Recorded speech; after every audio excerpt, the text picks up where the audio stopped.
63 million people that voted for him, plus the 306 electoral college votes, were all a bunch of bigots, because of our position on immigration, for example, misogynists, etc.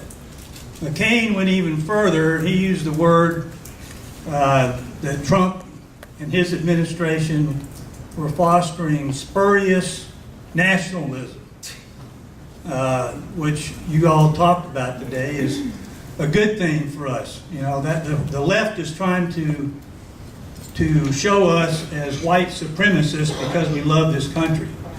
I'm a nationalist, and I'm happy to admit it. Nationalist just means you're a patriot. You love this country. Doesn't mean you're a racist. Anyway, would you all care to comment on those two speeches?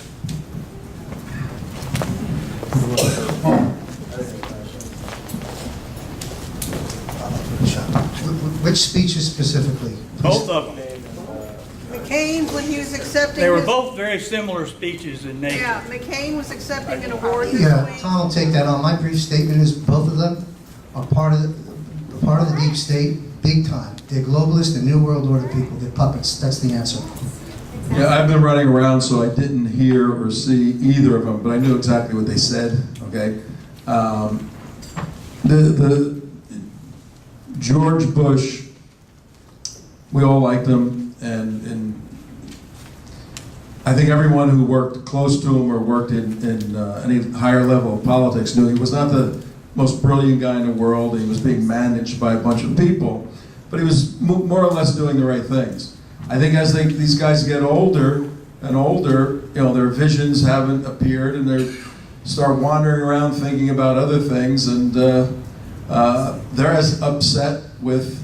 The big point that was made about Bush is that he went for 8 years under Barack Obama and never said a word about all of his failures and the fact that Obama blamed him for every single one of them, and yet now he's coming out speaking out against Donald Trump. He doesn't like the fact that... He's a never-Trumpist, the whole family. Well, yeah, he doesn't like the fact that Trump beat up his little brother, our former governor. I was going to say, too, the one thing Bush gave us that is just horrible for what the place we're in right now dealing with this Islamic movement is saying Islam is a religion of peace. And I can't believe he can come out and be, indignant and self-righteous. I'm sorry. He's always seemed very humble, but for him to come out and do that, I think was disgraceful. And McCain, if anybody wants to really look into his past, what he did on that aircraft carrier, does everybody know that story? If not, look into it. But yeah, the same thing. And he was very involved in Libya, and how he can be self-righteous and come out is just beyond me. I don't see how these guys do it. But they must, I guess, it's short-term memory loss. Maybe that's it. So Most people don't know. Y'all really need to read those two speeches. They're available online. You brought a great point out about President Bush coming out and speaking against Trump, where he was silent for 8 years. Here's my take on that.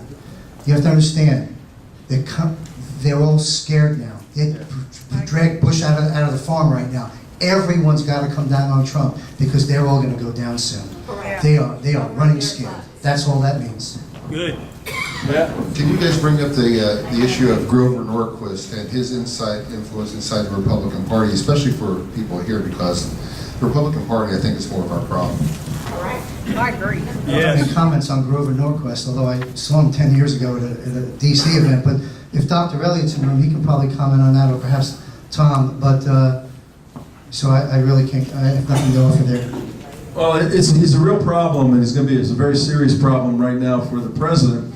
Grover Norquist, 35 years ago, hardcore conservative, good guy. He started ATR, American Taxpayer, and he's been the definitive expert for the Republican Party conservatives on taxes. He's an expert on that. And he's managed to start 35 groups called the Wednesday Morning Club in 35 states, and he has one in Washington also. So he's now traveling, and he influences up-and-coming legislators to his viewpoint. Okay, not too bad. About 10 years ago or so, he married a Muslim woman, and they have two, a Palestinian woman, They have a couple of kids. He will not say if he's a Christian anymore or if he converted to Islam. He has lined up with the Muslim Brotherhood in the Bush administration. So he's a very, very serious danger in Washington, D.C. We've exposed them a lot in our videos, but it looks like President Trump is kind of warming up to him. You'll see Grover now in some meetings with him. We got to watch for that. She's first. Who's first? Thank you all for coming today. Okay, two questions. One, human trafficking and Planned Parenthood must be part of the whole globalization. And then the other question to you, Tom, about the 31 SEAL Team 6 killed and also extortion 17, if you could say Sure. something. You want to do the socials? Do the first question. Tom's got the guts to your question, but one quick comment is, you asked how it relates to the things I addressed at Shadow Government Deep State. It relates very much. In my opinion, one of the key reasons that they jumped on Trump about that wall is because of sex trafficking and guns. It's big business for the shadow government. Very, very big business. That's in my opinion, one of the two main reasons, and perhaps the third, of course, is because they were intending to remove the sovereignty and make a North American Union. One little comment too, the drugs, and that's something that I deal with every time I work almost. I mean, we have a tremendous drug overdoses, heroin, and like we do not produce one iota of heroin, and that is just pouring up through our border. So yes, that's a huge problem. Yeah. A comment on extortion 17. That was the call sign for a Chinook helicopter that was flying a night mission in Afghanistan on August 6, 2011.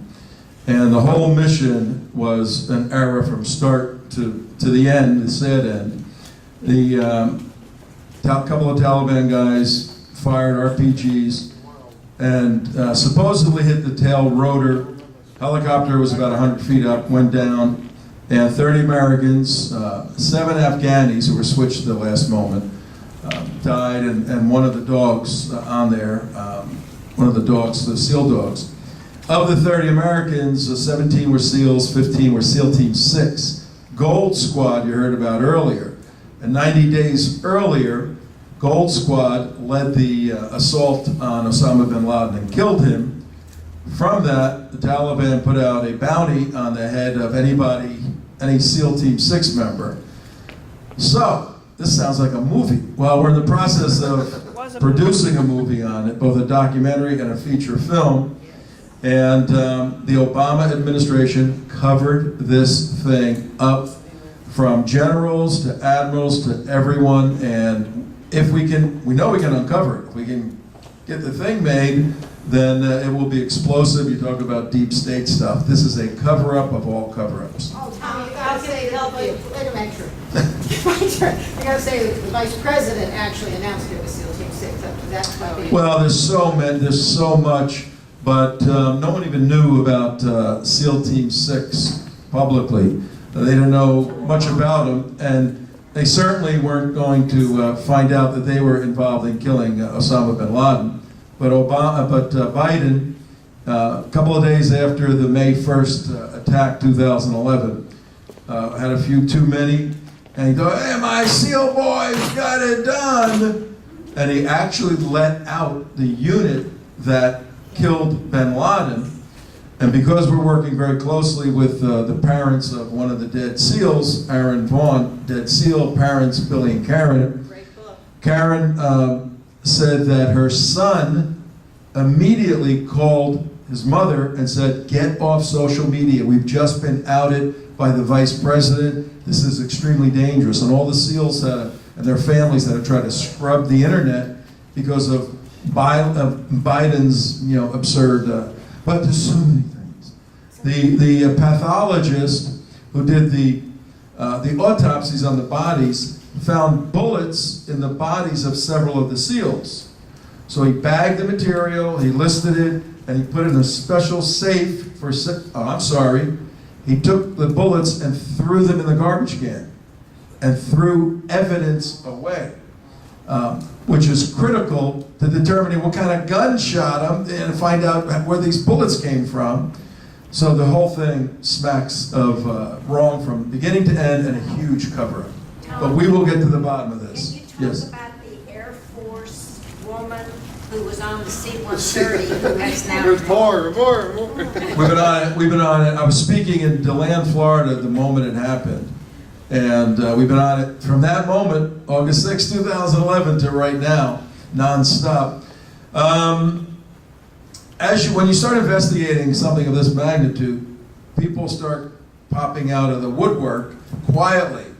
And it was brought to our attention that there's an individual who's a captain of the C-130, the gunship that was following what they call squirters, the Taliban bad guys, and she was the fire officer, command fire officer, and she was calling the control center, I could kill them right now. You know the C-130 that is devastating.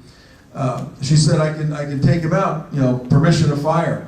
And after repeated attempts, she was denied permission to fire, and the RPGs were fired, and the helicopter came down, and she watched her buddies blow up in the air on her scopes and die. And she went into serious PTSD, obviously, and was on the move to become an Air Force commanding higher-level flag officer.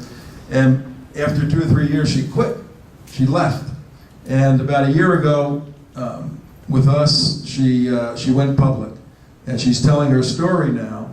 And the story is devastating to the Obama administration, that her requests for firing were denied. That's why one of the reasons why these guys died. It goes on and on and on. After they fired on the helicopter, was she allowed to fire on No. No. Never allowed to fire. No. How No. can we help you make the move? Well, we have everything in line. We have a Hollywood screenwriter. We have everything. The feature film is about a $60 million movie. But the documentary, which is the step one for us, is about $1 million. So we're trying to raise $1 million. So, and keep the lights on in the city. A big fishbowl here. Hey, Tom, you hit on a subject early in your talk this morning. And I haven't really heard much about it since, but I think it is absolutely the most critical part of winning back our nation, and that's revival in America, spiritual revival. Without it, we are not going to turn this nation around. So to that, I'm wondering if you guys are aware of a group that's been operating in Florida now for 2 to 3 years called Back to God. Dexter Sanders is their major speaker, and they're looking to start spreading through the United States. But their mission is to develop relationships with area pastors, have teams in every voting district developing relationships with area pastors, start getting registration rallies going and getting people back to voting. And as I said before, I really think it's critical. Otherwise, we lose. So I'm wondering if you would discuss your feelings about it a little bit more, and if you are aware of this group or others like it. Thank you. Give them the website. It's, by the way, B2G. B2God.com. Yeah, B2God.com. Yes. excellent. Yeah, it's a huge subject, just briefly. I've done a lot of work on how to move a person from point A to point B. And there's only 2 ways, really. You can coerce the person through force externally. So if you want somebody to follow your wishes or do something in some direction, you have to force them to do it. And you have to have external force on them for the duration of the time you want them to complete the process. If that means follow a particular leader, like in dictatorial regimes, you have to have force on those people from the morning they wake up to the moment they go to bed, and even more. So a constant police state gets a desired characteristic response. Not the best way of running a country or anything. The other way is to persuade someone internally. where they, on their own, see the wisdom of whatever you're doing, and then internally, they have a new orientation to do that which is good, better, just, right. The best way I've seen personally to reorient that individual is to help reunite them to a personal relationship with God. Then God takes over the church and family and all of that. That's a revival. Because the Christian world is in the U.S. is lagging behind, I'm seeing more movement toward a police state, possibly, particularly if Trump is forced out of office on November 4th, when all of this starts. Talked about it a little bit. So a revival is very, very important, but where's that going to come from? Who knows? Maybe your folks there. Yeah, I got a quick question for you, John. I don't understand Soros' mentality or his motivation to do what he does. I understand the caliphate in Muslims who want to put a worldwide caliphate. I understand Hitler, he wanted world domination. I understand Stalin, all that. What is Soros' motivation to do what he does? He already has power, he raised billions of dollars. What's he trying to gain? Getting into the mind of George Soros is not something I spent a lot of time doing, but my brief answer is, well, first off, understand that George Soros assisted Hitler. Right? That's a public record. I've read his transcripts. Also, yeah, he was a teenager. There's images, and there's he was interviewed, and he admits it, and he has no remorse. So that's a little bit about the character of George Soros. Yeah, you're right. He's loaded with money, but he collapsed. I think it was Russia's currency, right, years back, and he's hell bent on destroying this nation. That's what he wants to do. He wants to put all his money into destroying this nation. I think he's the ultimate. See, in my opinion, remember the psychoticness and the sociopaths and the psychopaths. They live in a chronic state of fear. They're absolutely fearful, and therefore, in their psychosis, what they do is they attack all things good. They consider us a risk. We're going to eat too much of their food. We're breathing too much of their oxygen. Things like this.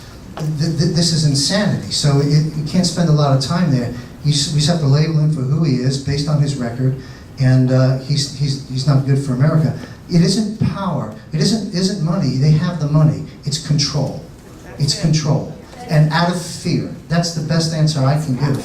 Evil permeates through them. I mean, these are walking evil. What I'll add is Soros is funding this movement.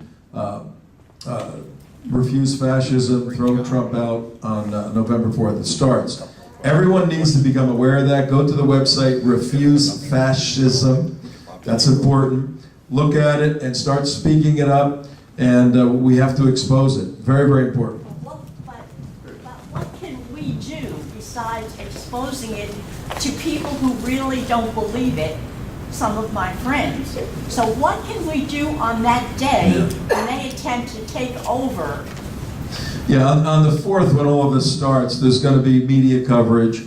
Hopefully, if the thin blue line does what they're supposed to, and we've got to be praying for our law enforcement officers, the men and women who are that thin blue line.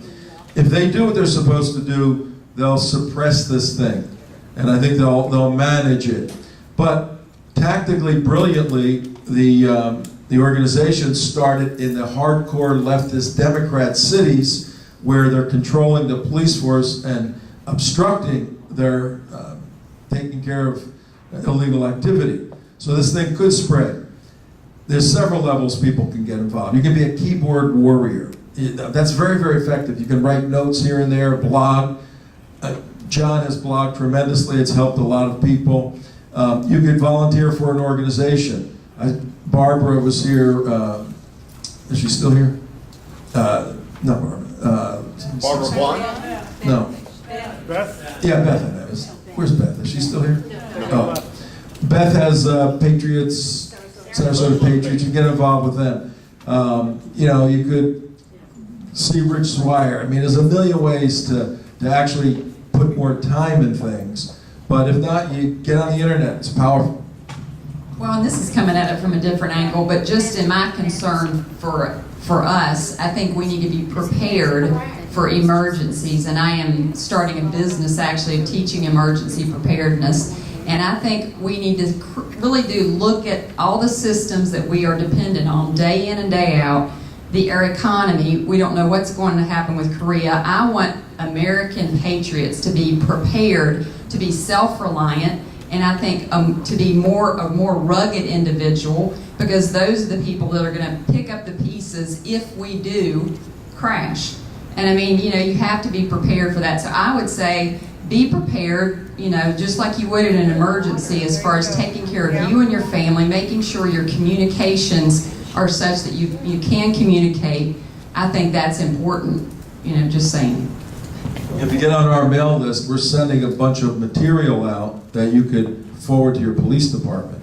Not all local police departments are aware of what's going to happen. Rich? Yeah, I just want to call up. I know it's been a long day. You guys that have stuck around for the end are wonderful. I want to bring up Dr. Mel Chan and his lovely wife, Jane. Please come on up here. They are the warriors. They are the warriors that support. Come on up here, doctor. Come on. That they are the warriors. Behind every great man is a greater woman. And I want to bring Jane out. They brought together, they took a big risk because they've been trying to tell this message, and they have been taking a risk. He's a businessman, he's a doctor, he's a great doctor. He's my doctor. Well, he's not. One of his doctors is my doctor. And he brought together a wonderful group of patriots. John Michael Chambers, brilliant man, great writer, common sense. He reminds me of Thomas Paine, common sense. Tom Trento, academic activist, slash and burn, I love him.